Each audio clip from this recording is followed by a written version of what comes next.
সবাইকে jobs help point YouTube চ্যানেলে স্বাগত। আজকের ভিডিওটা বাংলাদেশের ৫টি পাওয়ারফুল চাকরি সম্পর্কে আলোচনা করব। তো যারা চ্যানেলটিতে নতুন রয়েছেন সাবস্ক্রাইব করবেন এবং ভিডিওর পাশে লাইক কমেন্ট করে পাশে থাকবেন।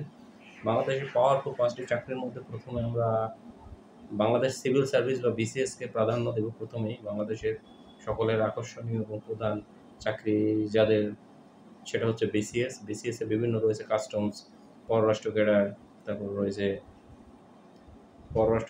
তারপর রয়েছে প্রশাসন ক্যাডার, পুলিশ ক্যাডার। এগুলো বাংলাদেশের পাওয়ারফুল চাকরির মধ্যে প্রথম। তারপরে রয়েছে বাংলাদেশ যে ডিফেন্স মন্ত্রণালয়ের অধীন রয়েছে, মিনিস্ট্রি অফ ডিফেন্সের ভিতরে যেটা রয়েছে সেটা হচ্ছে দ্বিতীয়তে রয়েছে।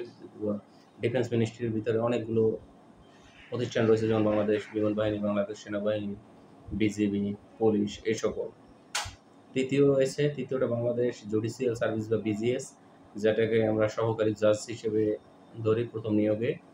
তো এটা হচ্ছে পাওয়ারফুলের মধ্যে তৃতীয় হিসেবে আমরা গণনা করতে পারি।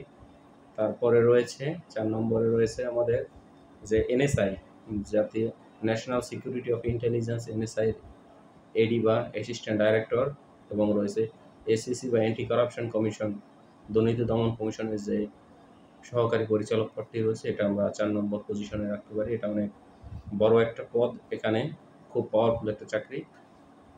তারপরে আমরা ৫ নম্বরটা রাখবো বাংলাদেশ ব্যাংকের। বাংলাদেশ ব্যাংকের সকল পোস্ট না, শুধুমাত্র বাংলাদেশ ব্যাংকের যে এডি পদটা রয়েছে, যে সহকারী পরিচালক বা অ্যাসিস্ট্যান্ট ডাইরেক্টর, তো এটাকে আমরা পঞ্চম হিসেবে ধরবো। এই সকল চাকরিগুলো পাওয়া খুবই কঠিন, খুবই টাফ এবং খুবই পাওয়ারফুল। সকলের পছন্দের শীর্ষে রয়েছে এই ৫টা প্রতিষ্ঠানের চাকরি, ৬টা প্রতিষ্ঠানের চাকরি।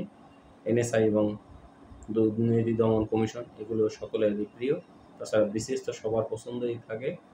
তো ৫টাই সরকারি চাকরির পাওয়ারফুল আমি আলোচনা করেছি। বিস্তারিত আরও আগামী ভিডিওগুলোতে দিব। তো যারা চ্যানেলটি নতুন দেখবেন সাবস্ক্রাইব করবেন এবং পাশে থাকবেন। ধন্যবাদ।